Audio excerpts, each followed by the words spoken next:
Hey everyone, I'm going to show you a tutorial for how to make your forms in Adobe Photoshop. Here I'm going to be using the Creative Cloud version, so everyone who has it downloaded at home, this is what you would see. So this is Adobe Photoshop CC 2020. So much newer than the version we use at school, which is CS6. So there's definitely some new, better features, and the interface will take some getting used to.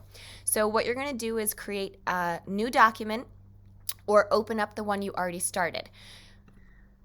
Since I'm starting from scratch for this, I'm going to create new, and then I want it to be a landscape oriented 10 by 8. I know this is a little backlog of information, but it doesn't hurt to go over it again. 300 resolution because I might be printing it, and then I'm going to hit create. Remember, if you are still using Photopea, it's a good idea to name it now, so that way when you download it later, it will be named for you. So here you can see the document opened up. Same layers panel over here. These are a little different. You want to kind of click on the adjustments, but what happens is Adobe Photoshop CC has videos built in. So if you really enjoy the program, you can look through these and learn some stuff. So what we discussed, the first thing we should do is create a new layer for our sphere. And then if you're using a tablet, you could either draw it or you could simply use a shape tool and draw it out. Holding shift locks the proportions for a perfect circle. The other option would of course be to use your paintbrush and make it very big using the right bracket and simply stamping.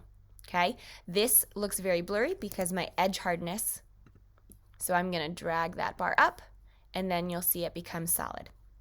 All right, so there's two different ways you can make a perfect circle. The layer one you see here was the brush, and then the ellipse one is the shape tool. In order to edit this, I would have to right click and rasterize. I'm just going to go ahead and delete this one though because I'm going to show you on this one. It does not matter which one you keep. All right, so here is my circle, and I'm going to work in grayscale. So first thing you need to do is decide what color you're going to be using. If it's going to be black, white, and gray, then you're going to copycat me. If you're using a color, then think about the value scales we created. So if you're doing red, then red would be your base color, and then you would go into the pink area for the highlight, and then the maroon area for the shade. I'm going to work over here and create in the middle gray, and I'm just going to find my fill can underneath the gradient and fill this in. Using the quick selection tool, okay, I can select by clicking and dragging. Make sure you're on the right layer, and that way it will keep my edges nice and crisp and clean when I start blending. So I'm going to take my brush and I'm going to add the highlight, make my brush a little smaller. So there's the highlighted area, and then I'm going to add the shade area, so that's going to be a dark gray. Try not to use total black. It's just a little bit too harsh. Okay, so use darker and lighter versions of your color. White is probably a little bit too much too here, so I would choose a light gray, and then I can kind of go around that. It's okay to use more than 3 colors, especially if you're stuck using Photopea. You're definitely going to want to use a lot of colors because you're going to be using the blur tool rather than the mixer brush tool that the rest of us are using. So once you have your mixer brush selected, you want to make it pretty big by using that right bracket, and then you're going to start pressing and holding and mixing up. You'll notice I'm working in small circles and I'm trying to blend my light color out. It is very rare that you get this perfect the first time. So keep in mind, just like real paint, you can go back and layer the colors. So I'm just going to mix this up. It actually helps if you work with a larger brush first. So I'm going to make this a little bigger, and then I'm going to keep blending.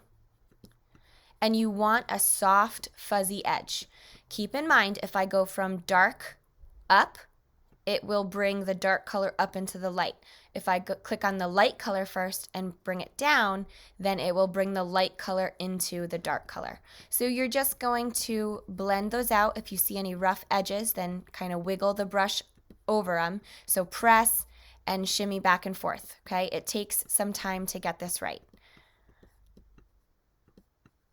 All right, so now I'm going to go back with a slightly lighter color. I want my highlight to be really bright, so I'm going to switch back to the brush tool, and I'm just going to click.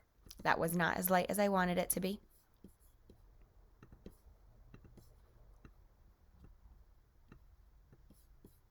Oops. Make sure you're on the right color in the foreground, and then switching back to the mixer brush, and I'm just going to soften that up. So we don't want any sharp, harsh edges. So I'm just kind of taking my brush and shimmying. If something is not working very well, then what you want to do is check your settings. So the settings are up in the options bar, which is right here.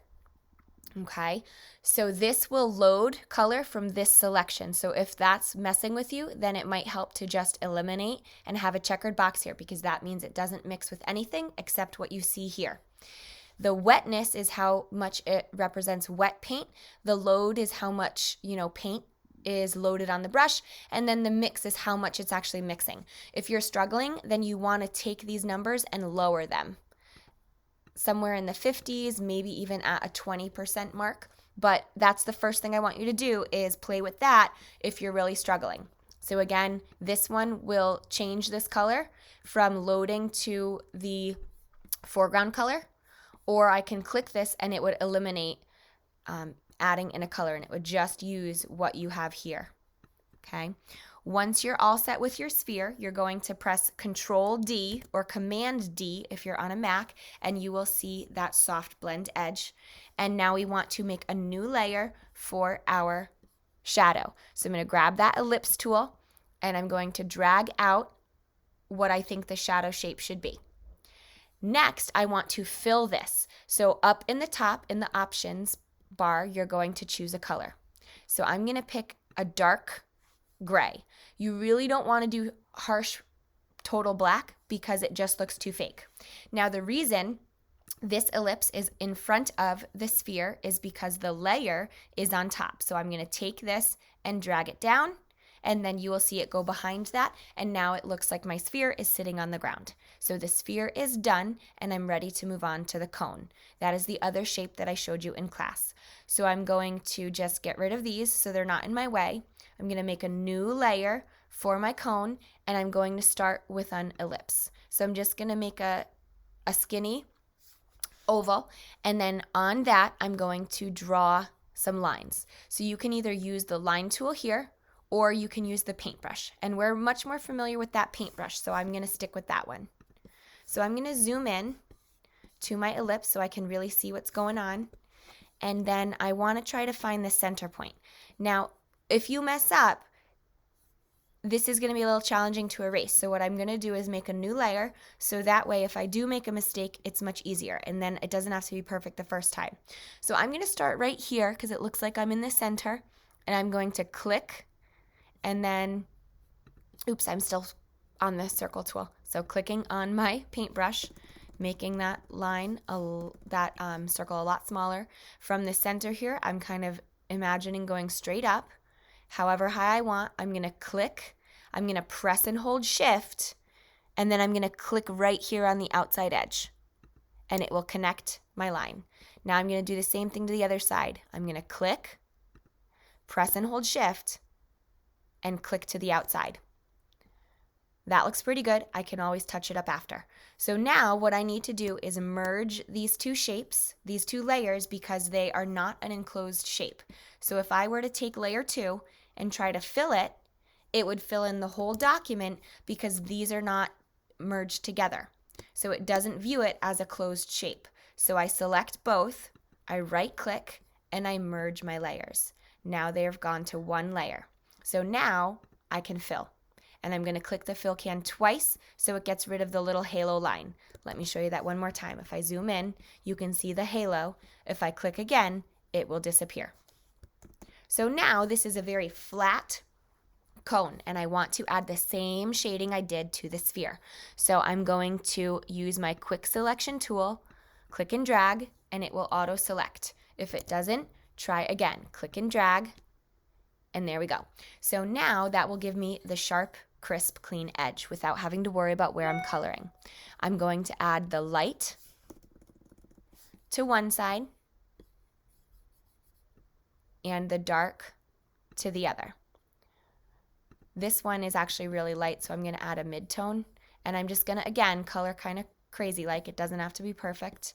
Then the dark, and that's going to stay on the right lower side.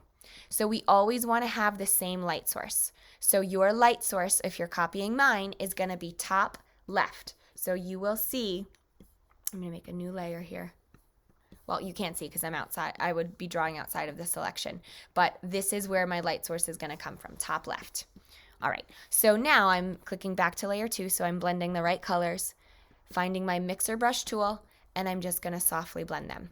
So this first attempt might not be perfect because my brush is really big. I colored really sloppy, but it doesn't hurt to try and see what it does for you. So I'm just going to kind of press and wiggle my brush back and forth, seeing what it does.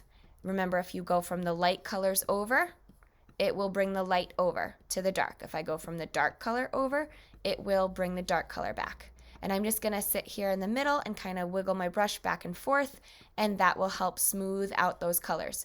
It doesn't work so well if you try to move the brush in longer, bigger strokes. It works better when you kind of wiggle back and forth. All right, so once I see a pretty good blend from dark to light, then you're good.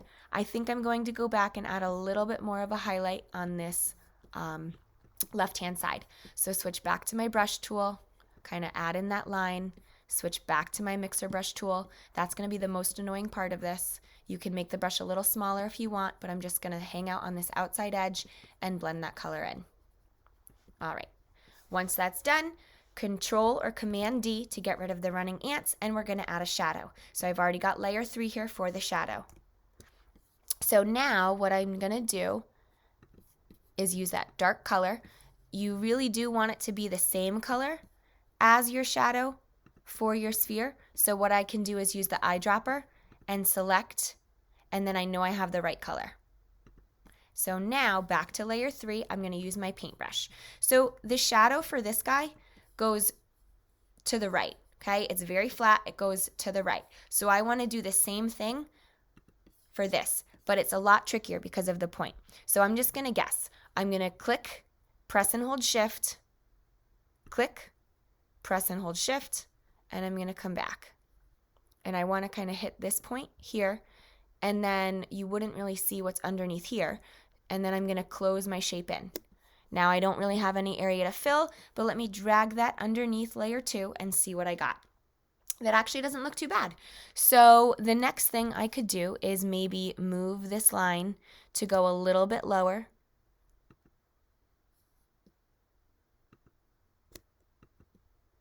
It's not doing what I want it to. I want it to go, there we go. And then if you make a mistake, then you grab your eraser and you just erase the junk.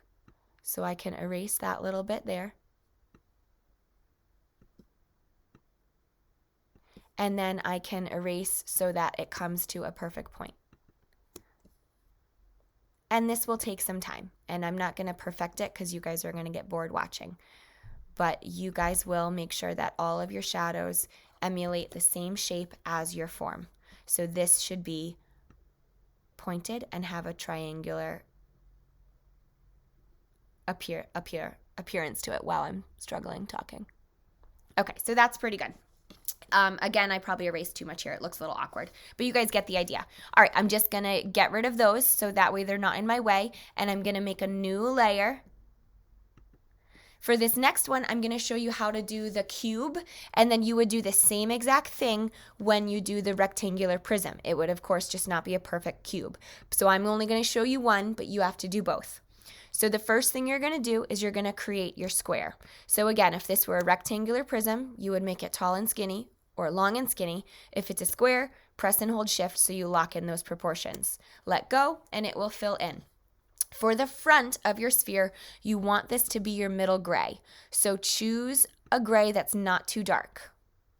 The top is going to be where the lightest side is, and the side is going to be where the darkest side is. So this is where I'm going to start. Next, I'm going to take my brush tool. I'm going to make a new layer just in case. Feel free to zoom in as needed. And you want to make sure you're working with a decently small brush.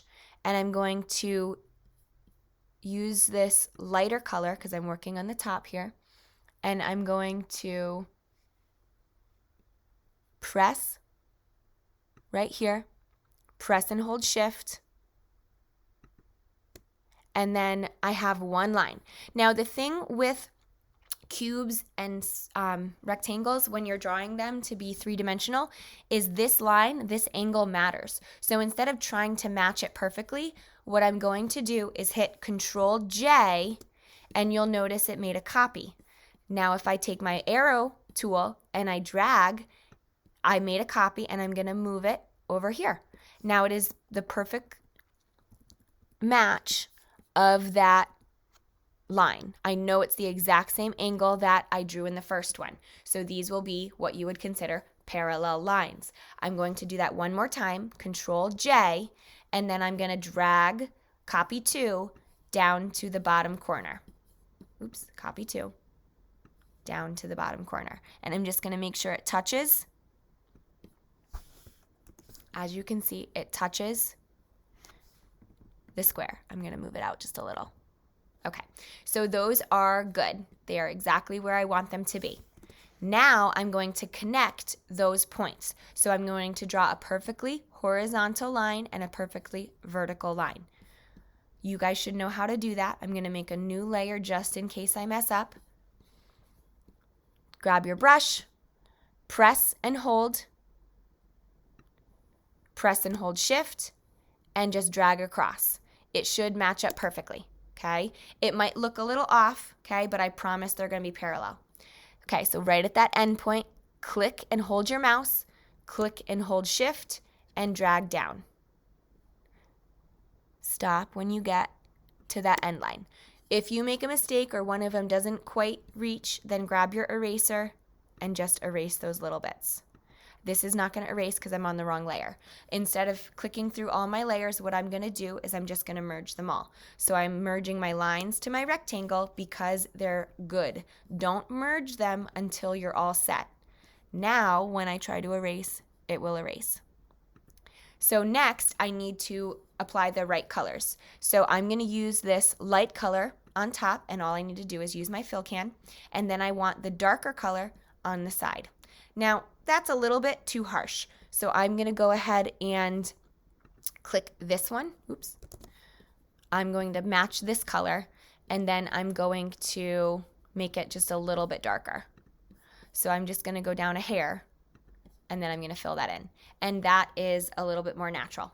So now the tough part is that these lines I did in the light color, and they don't work. But if I try to fill them in, it's going to fill the whole thing in because of the connection here. So it views it as one whole continuous piece. So what I need to do is I just need to take my brush and redraw that line. So I'm just going to press and hold here, press and hold shift, and then I'm going to click on the end, and then that will break away the connection. But I'm just going to go ahead and press and hold, click, and click. And then I can use my fill can and get rid of the rest of that. Okay, so you can see it did not affect the top layer. Oops.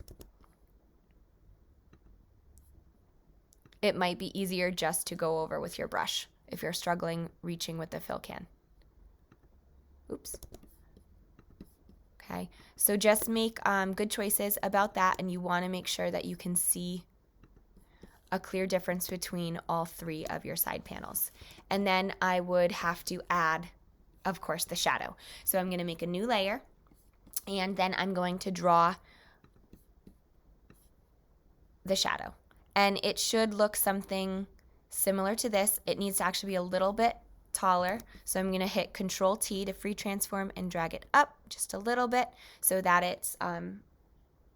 it touches that corner right there. I'm going to hit Enter, and then I'm going to drag it underneath this layer so I can kind of see what I'm doing.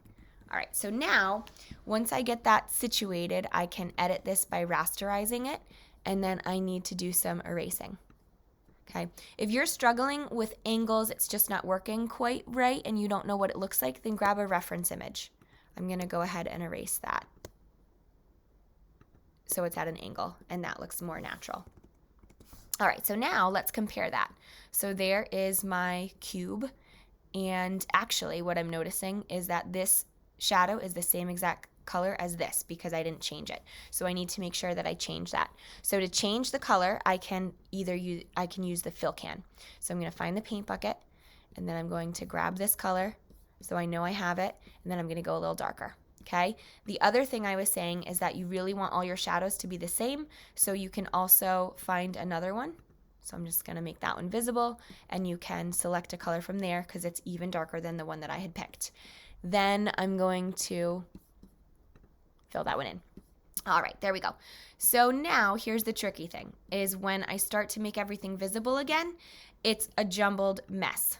Okay, so when you guys turn these in, you want them to be nice and neat and organized. So what I can do is I'm happy with my rectangle here, so I'm actually going to take these layers and merge them. I'm going to take my cone because it's good and merge them. Oops. And merge these ones. Oops, got to rasterize this first. All right, press and hold and merge. Oh, it's not giving me the option because they're invisible. Duh. Merge layers. Okay, so now that's a little easier to manage because all my shapes and their shadow are together. And if you're really confused, you can kind of tell what they are in the picture, but feel free to label them. All right, so I'm going to take my sphere and I'm going to move it. I'm going to take my cone and move it. And then I'm going to take my cube and I want it to look like it's behind them. So I'm going to drag the layer to the bottom and then I can move it over here. So because I dragged the layer down, it now looks like it is behind. Okay, now if you really want to make it look like it's behind, then transform it by hitting Control-T, press and hold Shift, and make it smaller. Remember, Shift locks in your proportions. Okay, the other thing that locks in proportions is this little chain right here. If I click it and it's selected, then it's going to lock in the proportions, and I don't have to press and hold Shift. When you're ready, you apply the change by hitting Enter, and then you can drag it to wherever it needs to be to look like it's farther back in the space. So next you're going to create your rectangular prism, and then the last shape you're going to work on is the cylinder. Okay, so again, it's a little confusing working with all these shapes here, so I'm going to just get them out of the way. Make a new layer, drag it up, and draw out 2 ellipses. Okay, so I'm going to pick the light color for the top one just to make it easier. There's my first one. And now, instead of trying to match that same thing, I'm going to hit Control-J. You can see ellipse 1 copy, and I'm going to drag it down. And your guidelines are automatic in CC, which is awesome because then I know it was perfectly straight down.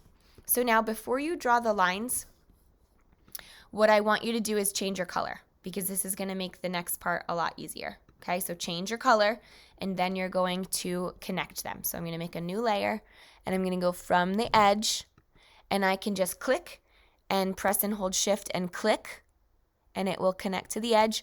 Or I can click, press and hold Shift and drag. Because they're right on top of each other, it should be a perfectly straight line down.